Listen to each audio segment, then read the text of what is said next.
Berkat atas rumah tangga. Berbahagialah setiap orang yang takut akan Tuhan, yang hidup menurut jalan yang ditunjukkannya. Apabila engkau memakan hasil jeripayah tanganmu, berbahagialah engkau dan baiklah keadaanmu. Istrimu akan menjadi seperti pohon anggur yang subur di dalam rumahmu, anak-anakmu seperti tunas pohon zaitun sekeliling mejamu. Sesungguhnya demikianlah akan diberkati orang laki-laki yang takut akan Tuhan. Kiranya Tuhan memberkati engkau dari Sion, supaya engkau melihat kebahagiaan Yerusalem seumur hidupmu, dan melihat anak-anak dari anak-anakmu. Damai sejahtera atas Israel. Saudaraku, kata orang, perbedaan antara pacaran dengan pernikahan ialah kalau dalam pacaran orang mengatakannya atau menyebutnya dengan jatuh cinta. Tetapi ketika ditemukan ada ketidakcocokan dengan pasangan, maka bisa saja rasa cinta itu akan redup. Tetapi dalam pernikahan bukan lagi berbicara tentang jatuh cinta, melainkan bagaimana membangun cinta itu supaya tidak akan mudah redup sekalipun menemukan ketidakcocokan antara pasangan. Apalagi dalam pernikahan Kristen tidak ada istilah untuk bercerai. Sahabatku yang diberkati oleh Tuhan, belajar dari kitab Mazmur pasal 128 ayat 1 sampai 6. Hidup dalam pernikahan adalah suatu perjuangan. Digambarkan tentang laki-laki yang takut akan Tuhan dan hidup menurut jalan yang ditunjukkan oleh Tuhan. Ada banyak berkat yang disampaikan bagi orang yang mau hidup takut akan Tuhan dan hidup menurut jalan yang ditunjukkan oleh Tuhan. Berkat yang pertama dari segi pekerjaan. Tidak dikatakan bahwa orang yang takut akan Tuhan dan hidup menurut jalan yang ditunjukkan oleh Tuhan, hidupnya akan berkelimpahan.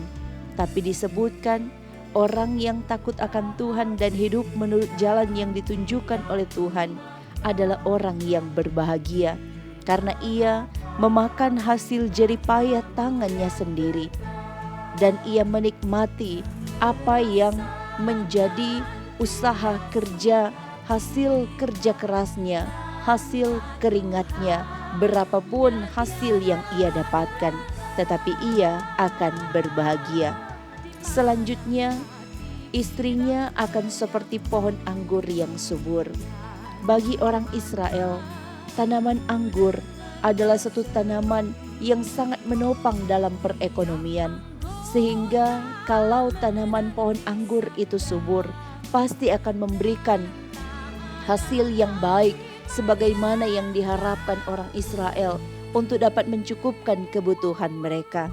Maka demikianlah gambaran dari istri dari seorang yang takut akan Tuhan dan hidup menurut jalan yang ditunjukkan oleh Tuhan.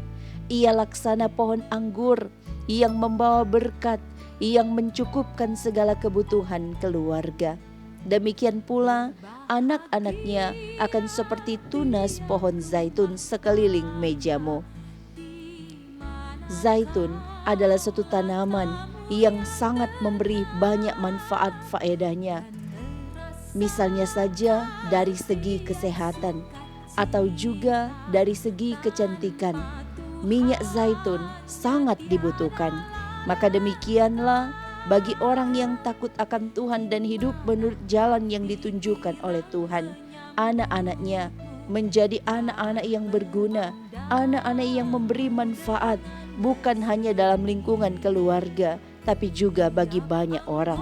Ini menjadi satu kerinduan dari setiap orang tua bahwa anak-anaknya akan hidup berguna, bermanfaat bagi kemuliaan nama Tuhan. Setiap kita ingin merasakan kebahagiaan Yerusalem.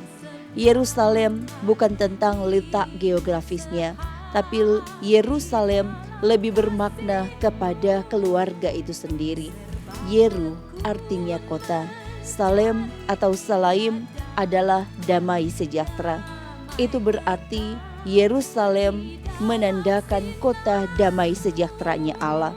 Kota damai sejahteranya Allah bukan terletak pada suatu lokasi tertentu, tapi kota damai sejahtera Allah ada pada keluarga kita masing-masing.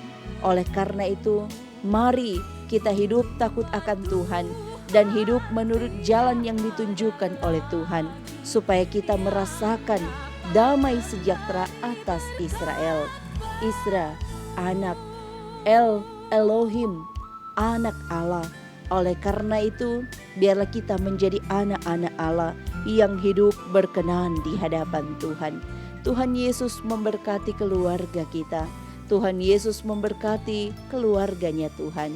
Ku cinta keluarga Tuhan. Terpujilah nama Tuhan. Amin.